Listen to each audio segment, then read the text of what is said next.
Isolda, perquè té dos noms, que diu a mi em dius Isolda, i tal, evidentment de l'òpera de Wagner, per tant em diu doncs una wagneriana, aquesta senyora. Però també té el nom de Maria, que també és de Wenchir Story, per tant són dos noms romàntics en exponència, i per tant tenim aquí la Maria Isolda i Perelló, que sembla que tingui un nom català, no? Un nom català. Bé, el títol de la conferència es diu La indústria de la vigilància a Estats Units i a Espanya, els dispositius de control al servei de la detecció i detenció de trasllats de persones. I en resum, la conferència serà: des de la crisi global del 2008 s'ha generat un escenari de secularització en el qual les polítiques migratòries dels Estats Units i d'Espanya giren al voltant de com exerceix un major control de les persones no desitjades. Així doncs, l'aixecament de murs i l'establiment d'impediments legals d'entrada o estada dins dels seus territoris actuen de baluard dels estats-nació debilitats per forces externes que transcendeixen la seva sobirania, amb la finalitat de contenir la mobilitat dels migrants i refugiats, assenyalats ara com una amenaça per a la seguretat juntament amb el narcotràfic i el terrorisme internacional. La bibliografia de la ponent és membre de l'equip de treball del grup de recerca de migracions i desenvolupament de la Universitat de València, IMDIE, estudiant del programa de doctorat de Ciències Socials dins de la línia d'investigació, immigració, mobilitat i canvis socials de la Universitat de València. Bé, tenim amb nosaltres una persona il·lustrada en la qual doncs, en sap molt d'aquestes coses i per tant ens alliçonarà una miqueta sobre aquest tema. Endavant, Isolda, wagneriana. Lo primero quería agradecer lo de persona ilustrada, me ha hecho mucha ilusión, pero nada, y también la invitación de venir a poder hablar un poco de lo que es mi proyecto de tesis doctoral que inicié en octubre de 2012 a raíz de una estancia académica en el Colegio de la Frontera Norte. Bueno, el objetivo era hacer un estudio del impacto de las políticas migratorias en las regiones fronterizas. En este caso, como mis recursos eran limitados, me ceñía a una área concreta que era Tijuana, Mexicali, Los Ángeles, San Diego. Se desarrolló el proyecto de investigación durante 3 meses y luego fue replicado en la frontera hispano-marroquí. Luego os voy a explicar un poco la metodología de manera breve, pero quería hacer un inciso y era comentaros que yo no tuve acceso a ningún tipo de beca. Entonces este proyecto tuvo que ser financiado por la vía de crowdfunding. Y uno de los instrumentos que utilicé fue la etnografía visual y el uso de la fotografía. De hecho, las fotografías fueron tomadas por mi compañero Sergio Torres Gallardo, que no tiene una formación académica específica, sino más bien artística. De hecho, es artista fallero y constructor de escenografías, pero además también fotógrafo. Entonces me acompañó en todo el proceso investigador. Así que el proceso de aprendizaje fue para los dos. Comentaros que las fotografías fueron las recompensas para mis mecenas y se organizaron varias exposiciones tanto en España como en México, pero siempre dentro del ámbito académico. Tampoco teníamos mayores pretensiones, o sea, sabemos que somos estudiantes y que no somos grandes fotógrafos ni grandes artistas, pero para nosotros las fotografías fueron una parte esencial de este trabajo de investigación. Entonces, el objetivo era analizar la política migratoria y el proceso de securitización y el papel que ejerce la sociedad civil en las regiones fronterizas para paliar los efectos de esta política. Entonces, para mí era muy complicado porque hacer un estudio comparado es largo y tedioso y luego qué metodología aplicar para una persona que tiene una formación jurídica como la mía, pero que va a recurrir a otras disciplinas como las de las relaciones internacionales, las ciencias políticas y la etnografía. Entonces, para mí tuvo que ser un proceso de transformación total. Entonces, lo adecuado se consideró que había que adoptar una perspectiva macro, micro, inverso. Desde la perspectiva macro, yo podía analizar el papel que ejercen las instituciones para ver qué efectos producen esas políticas, y entonces para ello tenía que recurrir al ámbito de las ciencias sociales y de las ciencias políticas. Desde la perspectiva micro, yo me apoyé en la historia, en el derecho y en el estudio etnográfico también para tener una mirada sobre el individuo como migrante, refugiado y deportado, que son los tres conceptos que luego englobé en otro que ahora os lo voy a explicar. Desde el punto de vista histórico es muy importante analizar el proceso de securitización, puesto que siempre se habla del 11 de septiembre, pero realmente, bueno, de a mediados de los 80, que se inicia, pero realmente yo lo que quería ver es hacer una línea temporal para comprender desde cuándo realmente se había producido esa evolución de la política migratoria desde el principio de los tiempos. Y para eso utilicé una mirada braudeliana de la regulación, que me hacía comprender mejor cómo evolucionan estos procesos y el auge de los nacionalismos. Finalmente, desde la perspectiva meso, yo entendía que el migrante está altamente contextualizado. Entonces, ahí juega un papel fundamental las relaciones que mantienen con las organizaciones de la sociedad civil y de la industria del rescate, que es el concepto que yo manejo. Yo lo englobé mi estudio especialmente a partir de la crisis de 2008, porque considero que es cuando se inicia una verdadera guerra contra el migrante, el refugiado, pero en realidad, para mí, contra el pobre. Todo aquello que dificulta el lucro es eliminado y la política migratoria está jugando un papel fundamental en este aspecto. Entonces, desde el punto de vista de mi proyecto de tesis doctoral, bueno, pues yo quería hacer hincapié en cómo todas estas personas que se ven obligadas a migrar o son deportadas qué situación de vulnerabilidad atraviesan y cómo han aumentado sus riesgos. Y estamos en un momento en el que el Estado ha perdido soberanía, ha perdido su poder frente a otros agentes transnacionales que no solo son las grandes corporaciones, sino también organizaciones criminales. Y era reflejar un poco, en resumidas cuentas, esta situación actual. Yo lo quise encuadrar en tres escuelas, la última no, la escuela esta última escuela la he citado para que sepáis que también están dentro de los estudios críticos de seguridad. La fundamental es la escuela de Copenhague porque es la que acuña el término securitización. Estas surgen como respuesta a las escuelas tradicionalistas que tenían la idea de amenaza a conflictos bélicos entre países o dentro del ámbito militar.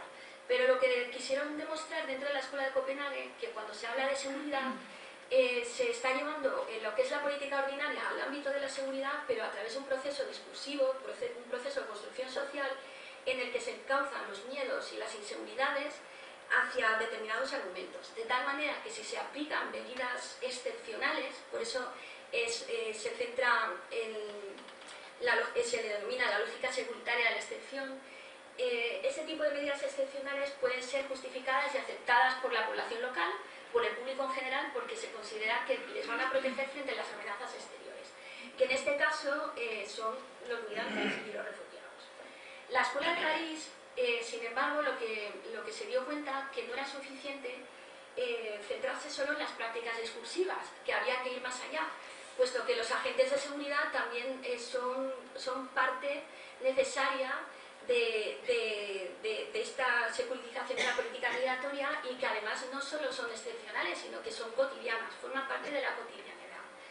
Y él hablaba, Didier Bigot, de la insecuritización de la migración porque él lo que decía que con el intento de evitar inseguridad, o sea, de garantizar una mayor seguridad, se estaba provocando una mayor inseguridad que afectaba a los colectivos más vulnerables, que en este caso, otra vez, son migrantes y refugiados.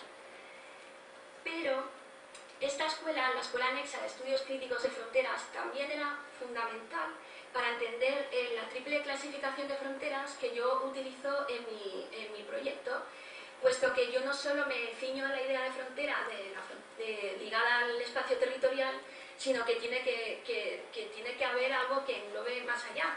Es decir, no solo son las barreras arquitectónicas, sino también los dispositivos legales y los entramados burocráticos, o los acuerdos, memorándums internacionales que se firman, o la ayuda oficial al desarrollo, o el empleo de fronteras avanzadas, etc. Entonces, la clasificación es muy sencilla. Fronteras internas son las prácticas de separación poblacional, que incluye, aparte de la ley de extranjería, pues los procesos de detención, de deportación, de internamiento en centros para extranjeros. las fronteras perimetrales están basadas en el uso de la tecnología, lo que son pues los controles biométricos de entrada. Cuando uno entra al aeropuerto de Nueva York, enseguida le miran el iris del ojo, pues bueno, pues ya estamos dentro de una base de datos, yo estaré por ahí también, y ahí se comprueba si somos terroristas o no somos terroristas. Y es pues para filtrar a las personas que son indeseables. Y las fronteras, bueno, y también el sistema de visados es fundamental. En las fronteras externas, bueno, pues se refiere a las aprehensiones en frontera, la creación de centros de detención en países en tránsito de la migración, lo que decía, acuerdos de repatriación, políticas de cooperación y las fronteras avanzadas, que este concepto a mí me parece súper interesante y refleja muy bien lo que está sucediendo, por ejemplo, ahora en México y en África. Y por último, claro, si yo hablo de migrantes, deportados y refugiados que se quedan varados en las fronteras por distintos motivos, o bien porque no pueden acceder al país de destino, o porque han sido deportados y se quedan, como el caso de México, que ahora lo veréis, yo quería encontrar un concepto que englobara todas estas categorías. Y bueno, pues lo encontré en el Homo sapiens de Agamben. Pues es una oscura figura del derecho arcaico romano, en la que, bueno, en esa época, cuando una persona había sido declarada que había cometido un delito, se le separaba de la comunidad religiosa y política, de tal manera que ya no perdía todo su estatus legal, sus derechos, y cualquiera podía darle muerte sin cometer homicidio. Entonces, ¿cómo evoluciona este concepto? Evidentemente, dentro del derecho actual no se utiliza este concepto, pero sí que se puede ser renovado por la vía de los derechos humanos. Y cómo se ven afectadas estas personas siendo incluidas dentro de un sistema jurídico que los criminaliza a partir de su exclusión social. De tal manera que migrantes y refugiados pueden ser matados por omisión, es decir, los gobiernos, se lo estamos viendo ahora con el salvamento marítimo. La inacción puede matar, pero también la acción puede salvar. Y luego, cómo son internados en los centros de detención para ser separados precisamente de la sociedad. Pero a la vez están dentro del sistema jurídico porque esto es algo que está previsto por la propia ley de extranjería cuando una persona no tiene la documentación en regla. Bien, entonces, como os dije, pues el trabajo de campo se hizo sobre el terreno. En el caso de la frontera de Tijuana, bueno, ya he explicado en qué sitios estuve, pero en el caso de la frontera hispano-marroquí, pues se hizo una estancia de investigación en Ceuta a través del Instituto de Estudios Ceutíes, y luego se hicieron viajes a Melilla, Nador, también estuvimos en Tánger, en Tetuán y Larache. Bueno, a ver si puedo hacer una ampliación. ¿Se amplía? ¿Sí? Vale, pues ahora vamos a ver. Aquí. Bueno, yo lo que vengo a decir, que es lo que decía la mirada braudeliana de la larga duración. ¿Se ve así mejor? ¿Sí? Vale, sí, como lo tengo que ver desde aquí, ¿no? No, así. Vale, más o menos, yo lo iré moviendo, bueno, tampoco hace falta.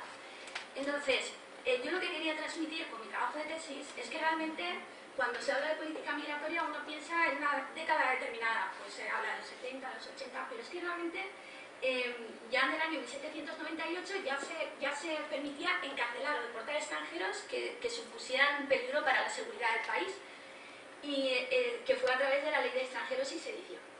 Entonces, ¿cómo ha ido evolucionando la política migratoria para el control de entradas a través de sistemas de cuotas, el establecimiento de visados?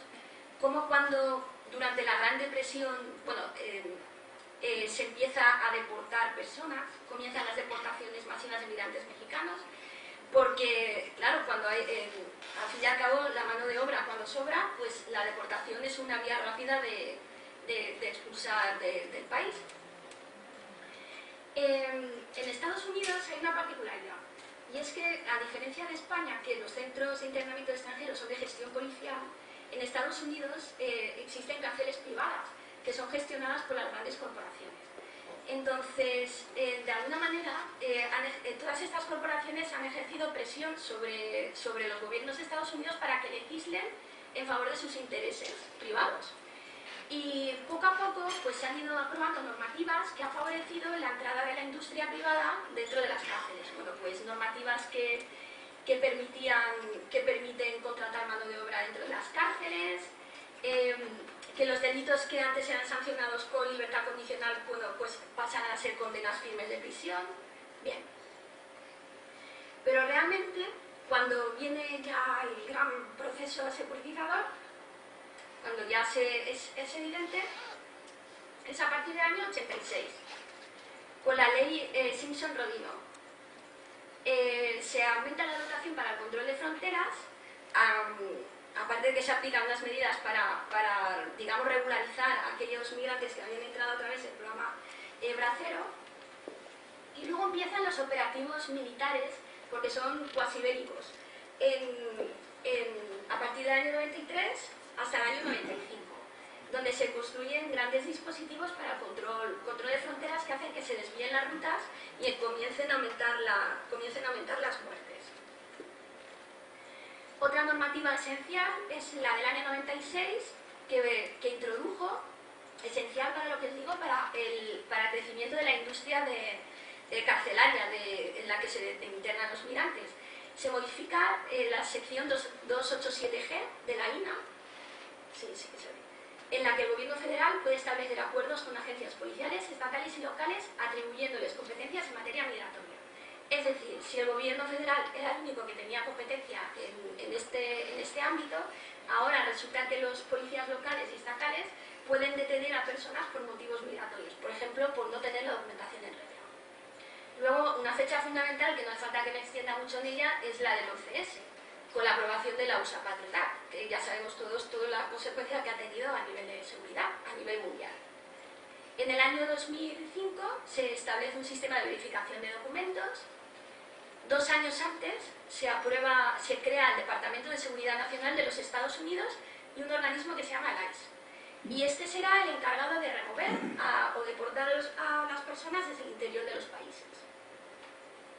En el año 2008, bueno, en el año 2006 se aprueba una normativa que refuerza la frontera y bueno, que en 2010 también se aumentan el número de agentes, la inversión en el control de fronteras, y en el año 2008 entra el programa Comunidades Seguras, que empezó con Bush, pero fue muy activado por Obama. Esto es algo de lo que se habla, pero yo creo que no se habla suficiente. Y ahora pues me voy a meter en esto. Para que vengáis ahí con claridad, pues, ¿cuáles serían los momentos claves que hago yo en mi análisis, en mi proyecto? Bien. Con la USA Patriot Act, lo que os decía, pues la migración pasó a ser una cuestión de seguridad nacional. Entonces, esto es bastante relevante porque se estaba equiparando a lo que es el terrorismo y el narcotráfico. Con la ley del muro del 2006, pues digamos que ahí empieza ya la industria ligada como la empresa Boeing, empiezan a recibir mucho dinero para poder controlar determinados tramos de la frontera. En este caso se le atribuyó un contrato de millones para vigilancia de 500 kilómetros del tramo del muro de Arizona. Pero luego como se incumplieron los términos del contrato, fue sustituida por Elbit Systems of America, que es una empresa israelí, que justo estaba hablando con una compañera de eso. Bien. Aquí os he puesto unas gráficas para que os hagáis una idea. Bueno, es muy pesado ver gráficas, pero claro, de alguna manera también podéis ver cuánto dinero se ha invertido en control de fronteras y el dinero que se le asigna a estos organismos que están dedicados a este fin. Y luego esta, pues para que veáis las distintas etapas durante la administración Clinton, Bush y Obama, cuáles han sido sus prioridades en las distintas etapas. Cuando me refiero a aprehensiones es lo mismo que aquí en España, pues a detener a personas que tratan de cruzar el perímetro fronterizo de manera irregular. Las remociones son las deportaciones que se hacen de personas que desde el interior del país que están vinculadas tienen un perfil criminal. Que ahora lo voy a explicar un poco más. Entonces, todas estas políticas también han tenido consecuencias nefastas, que es el aumento del número de muertes. Esta foto fue tomada al día siguiente del Día de Muertos, porque nosotros estuvimos de octubre a diciembre y tomamos imágenes porque se realizaron numerosos actos durante esas fechas. Y ahí el cartel pone que habían fallecido 5.800 personas, que eran fuentes oficiales. Según un investigador del COLEF, Guillermo Alonso, hasta el año 2013, desde que se empezaron a fortificar las fronteras, habían fallecido ya 8.500 personas. Aunque realmente no se puede considerar que sean cifras exactas porque no se han podido identificar todos los cadáveres y hay cuerpos que están desaparecidos. También aumentaron el número de secuestros. Eso que os decía, que cuanto más se trata de garantizar la seguridad en la región fronteriza, también ha hecho que aumente la inseguridad de las personas que migran. Tanto que la Comisión Nacional de Derechos Humanos en el año 2010 llegó a contabilizar solo en ese año más de 11.000 secuestros. La Oficina del Servicio Forense del Condado de Pima, Arizona, dice que en el 2001 aumentó hasta 79 muertes, cuando en el año 2000 en ese tramo solo había muerto una persona tratando de cruzar el perímetro. Y en 2002 ya había aumentado a 151. Y en 2018 ya habían muerto 2.100 personas. Bueno, esto es un poco para relajar, porque si no... estas imágenes que fueron tomadas en Tijuana, la verdad es que ahora está bastante cambiada. La fotografía superior ahora tiene concertinas. Esto no estaba antes. Y bueno, y hasta anteayer, bueno, se enviaron las tropas de la Guardia Nacional, si no me equivoco. Bien, entonces esto es lo que os comentaba. Cómo ha crecido la industria de deportación, de detención y deportación de migrantes. Entonces, hay grandes corporaciones como la Corporations of America, Corecinic ahora, que han obtenido grandes beneficios a través de este negocio que surgió en realidad a partir de los años 80, durante la era Reagan, cuando se empieza a privatizar el sector carcelario. De tal manera que ellos vieron que en la detención de los migrantes, el internamiento, también se podía obtener un buen beneficio. La política de Obama tuvo consecuencias nefastas, que al deportar el perfil que se buscaba era un perfil determinado. Se practicaban detenciones por perfil racial y el perfil era mexicano. En realidad, ellos decían que estos programas se aplicaron para la persecución del crimen de aquellas personas que estuvieran vinculadas, pues que tuvieran delitos graves, pero en realidad los numerosos estudios demostraron, y también en los testimonios que recogí, que la mayor parte de estas personas eran gente trabajadora. E incluso yo llegué a estar en un acto en que una persona llevaba el mono de uniforme de un taller que acababa de salir del trabajo y como no tenía la documentación en regla, lo detuvieron y lo deportaron. Y además, otra de las cosas que se hacían eran deportaciones laterales, es decir, si lo detenían a uno en Texas, a lo mejor lo deportaban por Tijuana y así. Y otra de las consecuencias graves fue la separación familiar, puesto que si los padres eran deportados, los hijos quedaban bajo custodia del gobierno de Estados Unidos, o si no tenían familiares. El programa Comunidades Seguras pues se extendió rápidamente. En el año 2012 ya estaba aplicándose en más de 3.000 jurisdicciones. Aumentó alarmantemente el número de criminales convictos expulsados. Eso es lo que dice el ICE, pero en realidad ya se ha visto que no era así. Y entonces se subvencionaba, se aplicaba dinero público para que se cumpliera un objetivo de deportación, que era una media de 400.000 migrantes en cada ejercicio.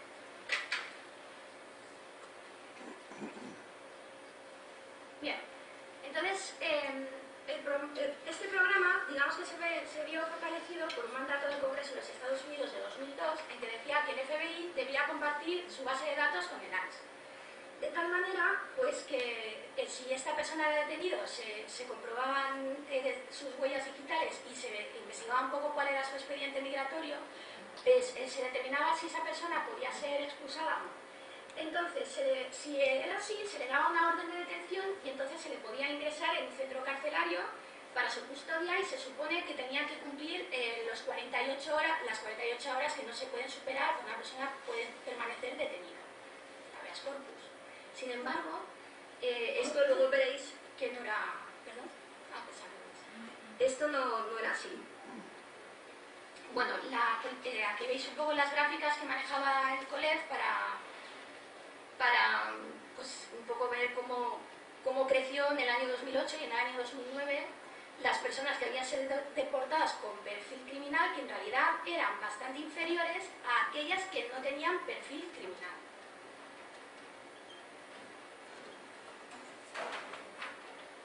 Y estos son los datos que ofrece el AIS, el Departamento de Seguridad Nacional de Estados Unidos. Bien. Luego, este programa fue modificado. Cuando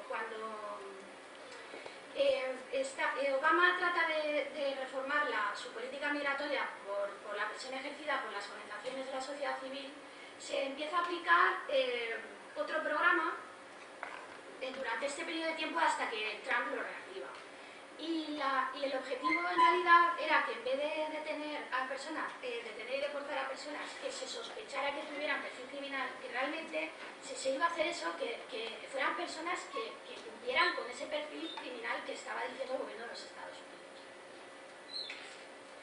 Como dato, os puedo decir que es tan alarmante el número de personas que fueron expulsadas del país que solo de 2008 a 2014 se fueron deportadas más de 2,5 millones de migrantes indocumentados. En su mayor parte eran migrantes mexicanos, que es exactamente la misma cantidad que de 1892 a 1997, esto es 105 años. Bien, una vez son detenidos, pues pasan los comentados, centros de detención y cárceles privadas hasta que son deportados. Y como veis, el tratamiento es absolutamente carcelario. Se les ata, se les quita sus pertenencias. Y aquí podéis ver un mapa para que veáis cómo ha proliferado el negocio. Y hay una alta concentración cerca de la frontera.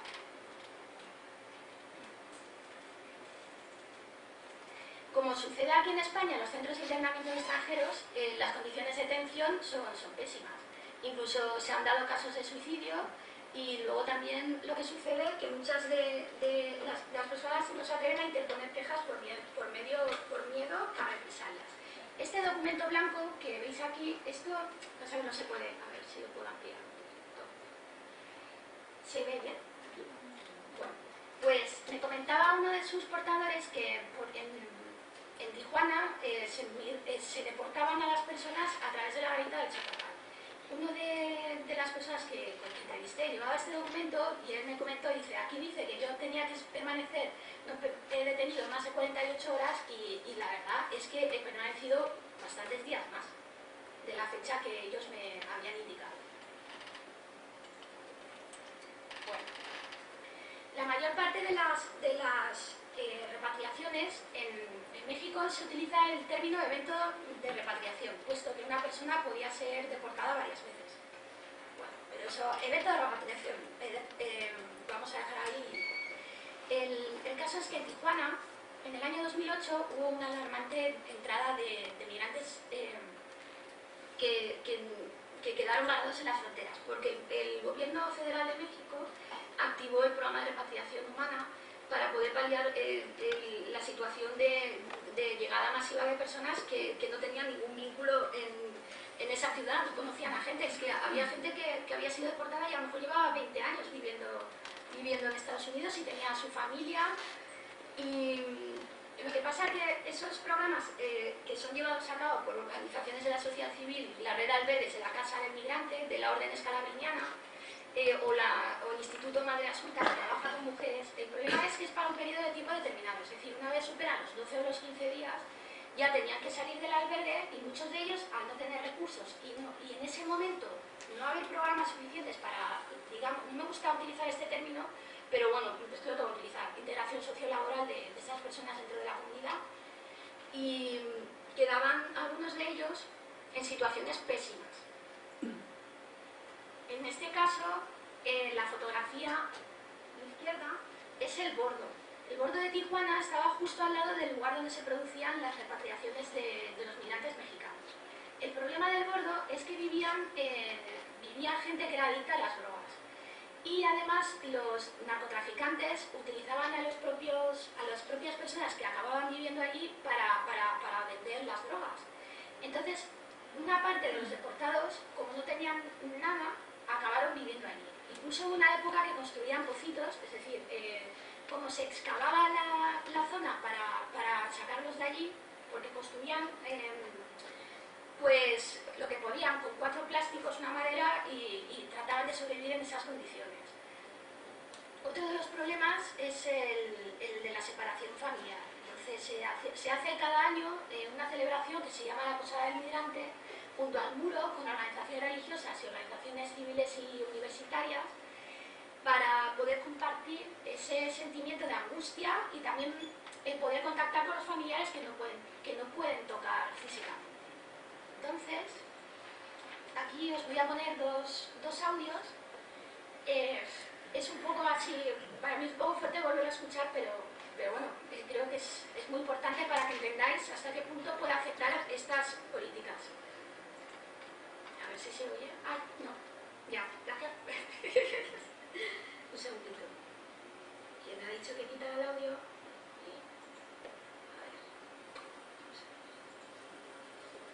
Ella quiere mandar más que nada un mensaje a Costa viviendo en los Estados Unidos. Bueno. Ella quiere mandar más que nada un mensaje a Costa viviendo en los Estados Unidos. Buenas tardes. Mi nombre es Irma Mora. Yo quiero decir, yo estoy muy triste ahorita en estos momentos. No me he podido recuperar porque en octubre me arrestaron en la ciudad de San Bernardino. Estuve un mes y medio, todo por no poder tener una licencia. Y pues, como se sabe, allá en Estados Unidos siempre se requiere de estar manejando aunque no tenga uno licencia, porque necesitamos trabajar. Yo tengo 3 hijas allá en Estados Unidos. La mayor de 22 años, ella es una especial, es retraso mental y autismo. Lo que pasa es que ese día me deportaron y estoy aquí desde una semana. No me he podido recuperar por todas las cosas que le pasan a uno dentro de la cárcel, y luego después cómo lo traen a uno para acá, como si fueran nosotros criminales. Además, yo no sé cómo le voy a hacer, pero yo necesito estar con mi familia. Mi hija me necesita. Y como dicen mis compañeras, detrás de estos muros, todo depende de la familia. Mi hija que está enferma está con una señora que me la cuida. Yo me he sentido a veces desfallecer, pero yo tengo la fe en mi Dios y yo voy a regresar para estar con ella. Más que nada por ella, es porque ella es la que me necesita más. Ella depende de mí, ella no se vale por ella misma. La persona que me la está cuidando, yo le pido a Dios que me la guarde, porque mi hija me necesita. La señora que me la cuida está enferma de diabetes y le hacen diálisis, y ella, ayer hablé con la señora y me dijo, yo solamente quiero entregarte bien a tu hija antes de irme de este mundo, pero yo no sé cómo la voy a hacer. Yo tengo mucha fe en Dios y a veces me pongo muy triste porque yo sé que detrás de todo esto están nuestras vidas. Allá yo he tenido 22 años en Estados Unidos y no sé, ahora que me estoy aquí no tengo familia, no tengo nadie aquí. Yo llegué ese día como no sabía qué hacer cuando me traían para acá. Yo estaba pensando qué voy a hacer aquí en Tijuana si yo nunca he estado aquí. No tengo a nadie. Gracias a Dios que cuando nos soltaron aquí, de este lado nos encontramos con la casa de las madres y hasta ahorita hemos estado muy bien ahí. Nos sentimos en familia, les agradecemos mucho que si no fuera por ellos no sé dónde estaría yo aquí. Y yo le doy gracias a Dios por que están hoy, que este día estamos reunidos aquí. We are together, all of us Me here. siento más tranquila, I feel more relaxed. pero siempre estoy pensando en mi hija. I'm always thinking about my daughter. Ella se llama Isabel Her name López, is Isabel Lopez. pero ella, si me escucha, solamente que la quiero mucho. I want to tell Muy her that I pronto love vamos her a very, estar very much. juntas. But I Con want us toda la to be fuerza together. que tenemos de nuestro Señor Jesucristo, vamos a estar juntas muy We pronto. will be together Mis very soon. otras hijas también. As well as for my other daughters, the message is the same. Gracias. Thank you very much. Iba a poner otro, pero me voy a ir de tiempo, así que voy a seguir aquí. Vale. Entonces, el objetivo era ver qué similitudes tenía en el caso de España los efectos que habría producido en la frontera, en la política de control de fronteras y la política migratoria. Entonces, la técnica pues, fue hacer lo mismo, hacer una línea temporal para ver, claro, el caso español es muy diferente, porque no hay una tradición migratoria como es en el caso de Estados Unidos, sino más bien hemos sido emisor de migrantes hasta que empezamos a recibir población migrante procedente de las excolonias, principalmente. Bueno, el caso es que aquí lo fundamental es que a mediados de los años 80 también, igual que pasa en Estados Unidos, se empieza a considerar que hay que ejercer un mayor control de las fronteras y también de los peligros que atraviesan las mismas. Y uno de los peligros que se consideran es la migración irregular. Se crea el Grupo Trevi, que tiene el objetivo de ejercer un mayor control fronterizo.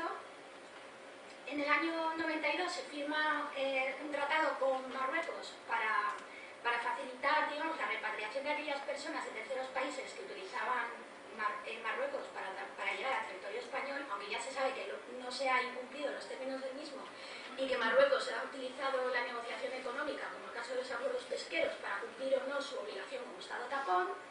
Y en el año 91 ya había comenzado la primera fase de militarización de la frontera.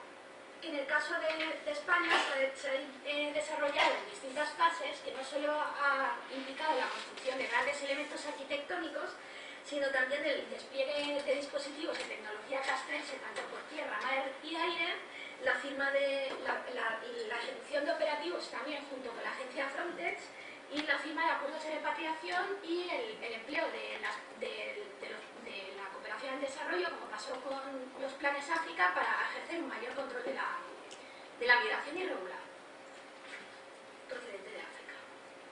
Bien, entonces, digamos que a partir, como pasa en Estados Unidos, a partir del año 98, bueno, pues aquí ya comienza el gran proceso securitizador.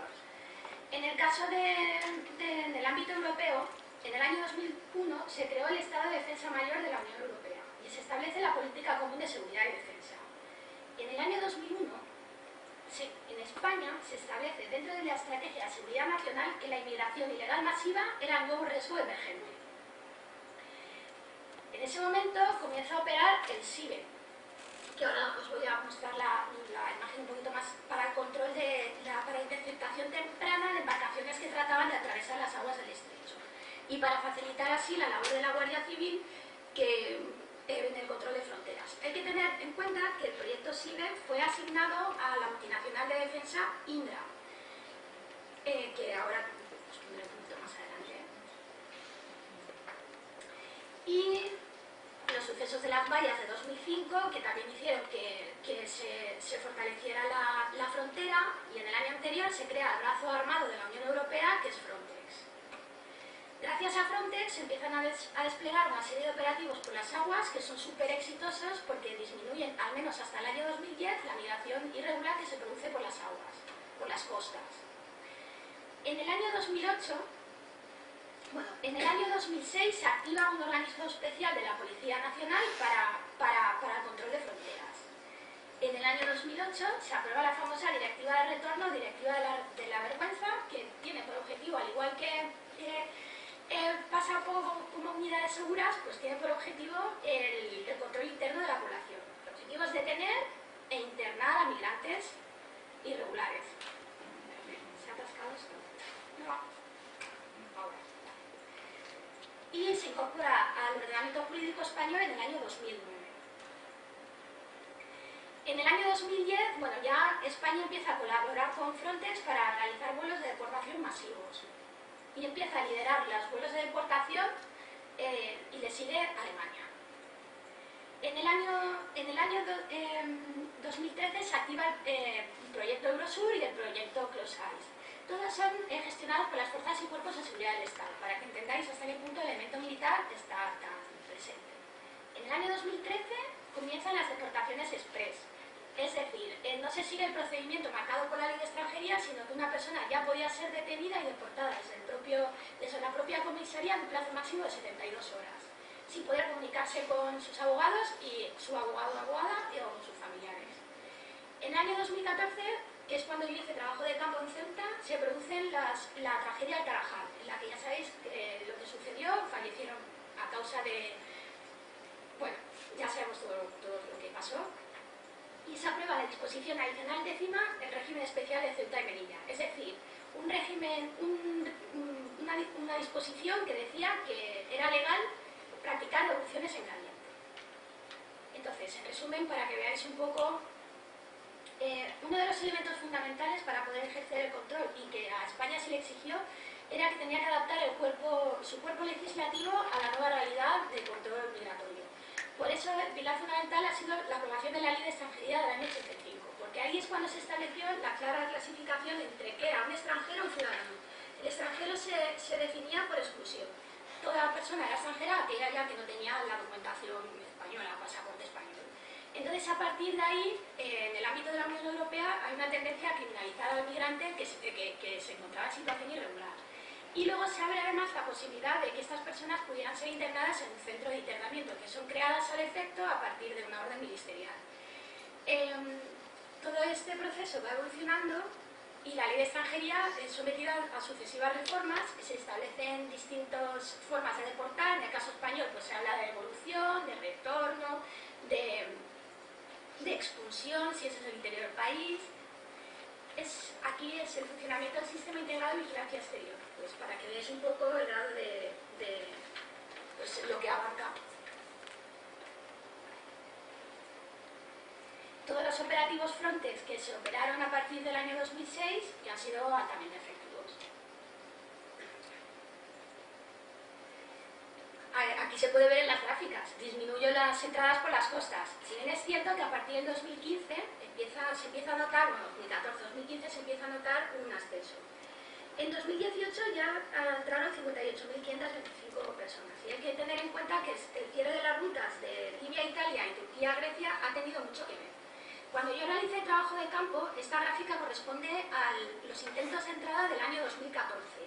Tanto atravesando el paso fronterizo, a través de embarcaciones, saltando la valla, otros sin determinar. La orografía del terreno de Ceuta hace que la valla de Ceuta sea prácticamente imposible de saltar. Sin embargo, lo que se ha detectado es que se está produciendo un incremento del número de saltos desde el año 2016. De hecho, solo en ese año, en 2016, se contabilizaron 1.771 entradas. Y realmente saltar esta valla es muy difícil. Frontex no actúa solo, pues se financia con propio presupuesto, cuenta con fondos europeos y colabora con otros organismos, entre los que se encuentran la CEPOL, la Europol y el Centro de Satélites de la Unión Europea, porque el control, como he dicho, es por tierra, mar y aire. Bien. Aquí el entramado que se ha constituido en torno a Frontex, que son las grandes empresas de seguridad y defensa. Industria militar, vale, tecnología militar, que son las que ejercen el lobby para modificar la política migratoria y adaptarlo a sus deseos económicos, que es exactamente lo mismo que sucede en Estados Unidos. Aquí podemos ver cómo ha evolucionado los ingresos de Indra, que no están nada mal. Y hay una parte, bueno, que como os comentaba, que está asignada al control del SIBE, que es el 13% de sus ingresos, pero también de la vigilancia de las vallas. En esta gráfica, esta la saqué a partir de unos datos que ofreció el Ministerio del Interior, que es muy difícil, por cierto, que lo hagan de manera pública constantemente. y normalmente son publicados en respuesta parlamentaria, algo que es bastante complicado y en comparación con Estados Unidos es bastante incómodo obtener los datos aquí en España. Y vemos que las principales empresas que se han implicado en la construcción y el mantenimiento del vallado de Ceuta y Melilla pues son Indra en Melilla, Dragados en Ceuta y Ferrovial Agromán en Ceuta y Melilla. Estas fotografías fueron tomadas, la única fotografía que está permitida y es de acceso público es la de la mujer muerta Benzú y valla fronteriza Ceuta, que es la superior, superior izquierda. En el resto, estas son tomadas durante el tramo fronterizo de la valla de Ceuta, en la que hay que solicitar autorización a la Guardia Civil para poder hacer el recorrido, porque si no es imposible. De hecho, la fotografía de la torre de vigilancia, esta la tomamos y nos revisaron la cámara fotográfica. Estas fotografías, salvo en la que aparecen varias, que esas no son mías, pero ahora os explico por qué las he puesto, el resto también las tomamos en Melilla. En concreto, en el mes de agosto, que es cuando se produjo un gran número de intentos de salto de la valla de Melilla.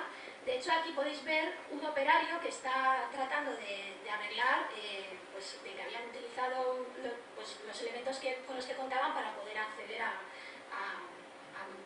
traspasar el perímetro fronterizo. Y lo que está sucediendo ahora es que tanto se dice que se quieren retirar las concertinas de Ceuta y Melilla, que son elementos totalmente crueles, es que lo que se están trasladando es al lado, aparte del foso que se está construyendo, se están trasladando al lado marroquí.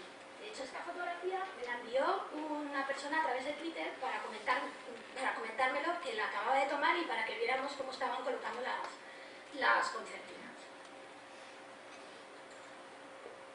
Pero realmente, si nosotros pensamos en fronteras físicas, es lo que yo decía, es un error, porque si la legislación también actúa como frontera, también en el caso de España existe el muro europeo en el Sahel. Es una frontera avanzada, hay decenas de acuartelamientos, se considera que el Sahel concentra el mayor número de estados fallidos del mundo. Y uno de los peligros, aparte de contener el terrorismo internacional, es evitar que se produzcan llegadas masivas de personas que proceden de ese área y que traten de acceder a territorio español de manera irregular. Luego hay que tener en cuenta que si Ceuta y Melilla adquirieron un gran protagonismo geoestratégico dentro del entramado de defensa español, Ceuta solo está a 2.000 kilómetros de esa franja de acuartelamientos. También, en el caso de nuestras políticas, desgraciadamente, han sido las causantes de numerosas muertes. Según la ACDA, la Asociación Pro Derechos Humanos de Andalucía, dice que desde el año 88, aquí hay terror, desde el año 88 hasta 2014, se estima que han fallecido 21.105 personas. En 2015 ya habían aumentado hasta el 48%, al menos 195 personas fallecidas, y en 2018 se alcanza el máximo histórico, que son 769 fallecidas, más 500 personas más que el año anterior. Bien, entonces, ¿qué tenían en común para mí las personas que quedan varadas en las fronteras? Pues que en este caso tienen que sobrevivir también a las condiciones infrahumanas en las que se ven obligados a vivir. En este caso, como sabéis, cuando se refuerza el perímetro fronterizo de las ciudades autónomas, muchas de las personas se quedan concentradas en los campamentos en los montes marroquíes. En este caso, esta imagen fue tomada en Benyurnes, a raíz de una entrevista que realizamos con un grupo de personas malienses. El chico de la derecha era el portavoz. Estas personas se ponen en la carretera y piden limosna, porque en Marruecos las personas sí que aportan, es algo que forma parte de su cultura, o sea, ellos sí que ayudan a la gente que pide para comer. Y las propias organizaciones a ambos lados de la frontera acuden para tratar de paliar y aportarle pues, ayuda humanitaria a lo que necesitan.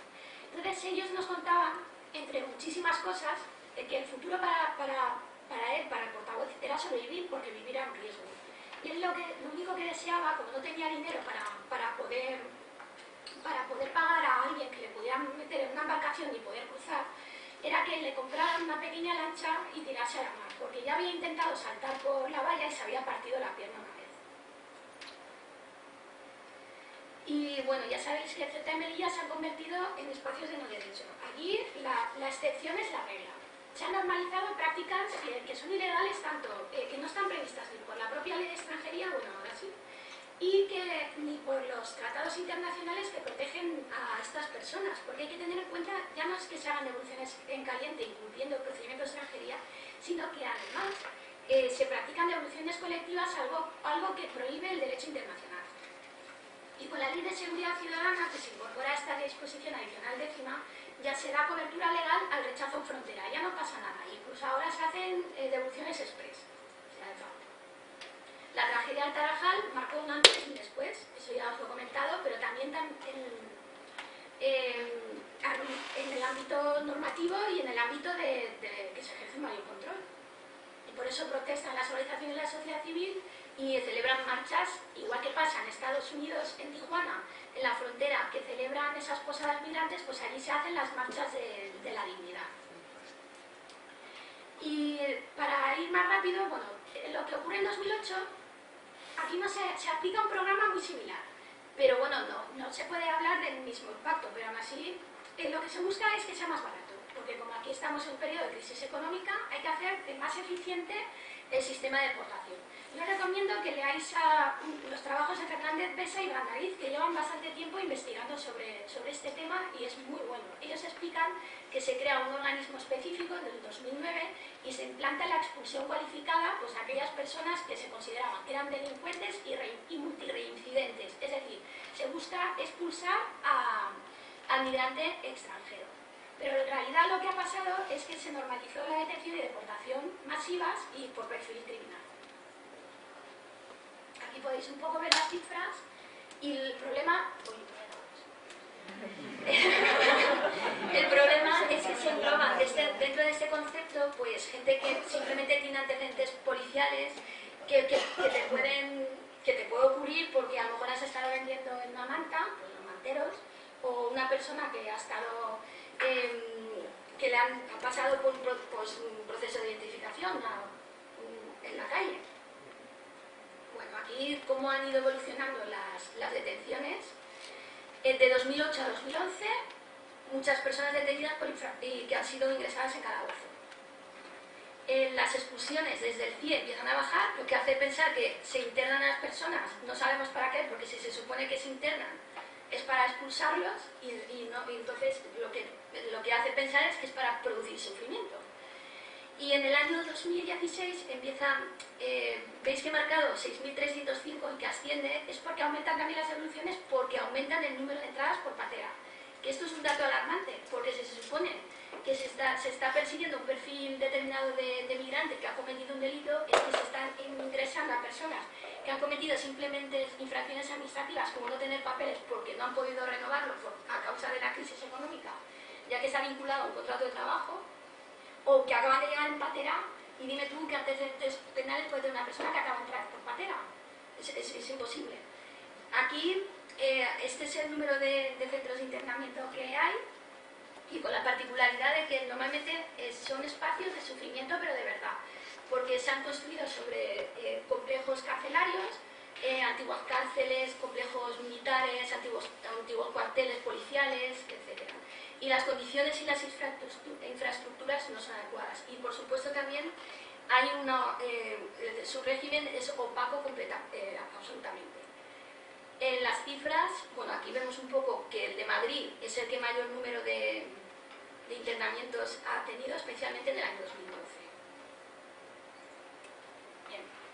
Y los vuelos de deportación. Aquí el negocio, como aquí no se ha podido hacer a través de los centros de internamiento, aunque hay algunos servicios que están privatizados y hay algunas organizaciones de la sociedad civil que entran dentro de los CIE a partir del año 2014, aquí el gran negocio es con los vuelos de deportación.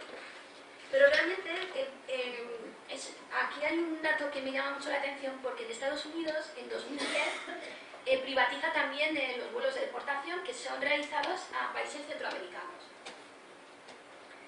Bueno. Y como forma de abaratar costes, dentro de los centros de internamiento del 2013 al 2017, lo que más se han ingresado son personas que proceden de Marruecos y de Argelia, porque realmente es más barato deportar por carretera o por barco.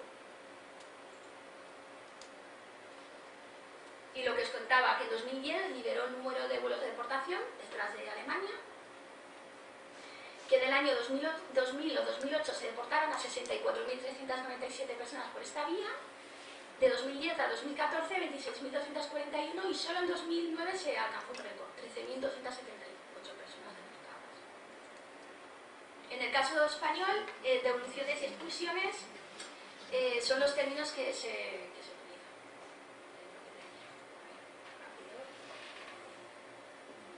Y el sistema pues no es efectivo, porque realmente, por ejemplo, del 2011 al 2014 solo el 20% fue expulsado, entonces se les intentó para nada.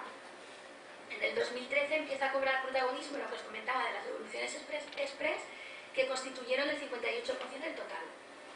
Y el internamiento se aplicó incluso cuando las deportaciones no podían llevarse a cabo. Imagínate una persona que no se ha podido determinar su nacionalidad o no existe un acuerdo de repatriación. Esa persona no va a poder ser deportada a su país de procedencia y va a quedar en una situación en limbo legal, porque sigue estando en situación irregular, con el peligro de volver a ser detenido, con el peligro de volver a ser internado, y mientras tanto tiene que subsistir en trabajos que también están fuera de la legalidad, porque tiene que esperar 3 años para acceder al arraigo. Y ya estoy acabando, bueno, os comento que esto es lo que nos comentaba Dara Guía, no sé si conocéis a Lori Money, que es un youtuber que llegó a España en el año 2006 en Cayuco, procedente de Senegal. Y lo entrevistamos para entender, él había sufrido una detención por perfil racial y le faltó muy poco para ser deportado a su país de origen. Lo que pasa que a él le salvó el tener contactos españoles y que era una persona muy conocida. Y él nos decía que cuando él no era famoso, pues ¿cómo se sentía? Pues lo que dice él, que lo podéis leer, que si no tienes papeles eres como un perro, no eres nada, que no vales nada, él se sentía que no valía nada. Y bueno, ese es el CIE esas son la puerta del CIE de Zapadores de Valencia, en la que cada último martes de cada mes se reúnen las organizaciones para protestar y pidiendo el cierre de este centro de internamiento. Y finalmente, bueno, como conclusiones, ¿qué mantienen en común? Bueno, pues que yo entiendo que las fronteras es lo que os explicaba, que para mí no solo son los dispositivos que vemos, sino que también son las prácticas represivas excepcionales que se normalizan también a través de las leyes, que los migrantes refugiados o deportados quedan varados en las fronteras y tienen que sobrevivir o a la fuerza de los elementos, a la violencia de las mafias, a la represión de los agentes fronterizos, a la represión de las policías de la zona, y que la brutalidad de las fronteras también se reproduce en el interior de los países, dentro de los centros de internamiento. Y que si realmente si se está persiguiendo el delito, pues es que cómo puede ser que se estén deportando o internando a personas que no tienen antecedentes penales y no tienen perfil criminal. Y realmente esto lo que funciona es crear ciudadanos de segunda clase, con un mecanismo de exclusión social y comunitaria, y que las personas, una vez adquieren este rol de migrante irregular, deportado, refugiado, no valen nada, pierden sus derechos, son deshumanizados, y ellos pueden ser incluso tratados como una mercancía más. Y ya está.